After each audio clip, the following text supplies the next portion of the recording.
ঘরে কোনো দানা পানি কিচ্ছু না, মাডাম হইতাছি বাম। আলু, মিষ্টি আলু আছে, মিষ্টি আলু কেউ নিবেন নি? ভাজা সিঙ্গারা আছে, ভাজা সিঙ্গারা। আলু মেয়েটা আছে না, আছে তো। ওরে আমার না খুব মনে ধরছে। তাই নাকি? মায়াটা তেজি, একদম জার্মানি ঘোড়ার মতো। কিন্তু মনে ধরার মতো মায়া মনে ধরতেই পারে। আমি অনেক ম্যানেজ করার চেষ্টা করতেছি, অনেক টাকা পয়সার লোভও দেখাইছি, বলছি টাকা পয়সা যা লাগবে সব নেই, কোনো ভাব রাজি হইতেছে না। এত কিছু করে ফেলাইছে, আপনার কথায় সাড়া দিতেছে না। চিন্তাই ফেলাইলেন, যাবো যা, চিন্তা করেন না, আমি তো আছি। এসব তুমি কি শুরু করছো বলো তো?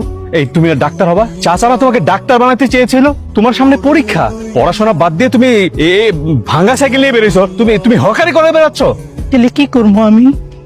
ঘরের মধ্যে মায়া অসুস্থ, তারে ডাক্তার দেখানোর মতো আমার কাছে টাকা নাই, ঘরে কোনো খাবার নাই, তারে যে একটা ইনহেলার কিনা দিব সেই টাকাটাও আমার কাছে নাই। তাই বাধ্য হয়ে বাপের এটা নিয়ে বাইরে হকারি করতেছি।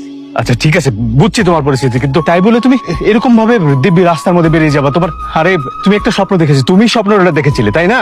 ডাক্তার হবে এই স্বপ্নটা তুমি দেখেছিলে, এই করে তুমি ডাক্তার হবে? বড় বড় কথা ফলাইতেছেন না, বাপ মরার পরে সবার চেহারা দেখছি। আপনি পুরুষদের মধ্যে একজন, আমার কাছে বড় বড় কথা কইতাছেন, তো আপনি আমার সাহায্য করবেন না? এর বিনিময়ে কি চান আপনি?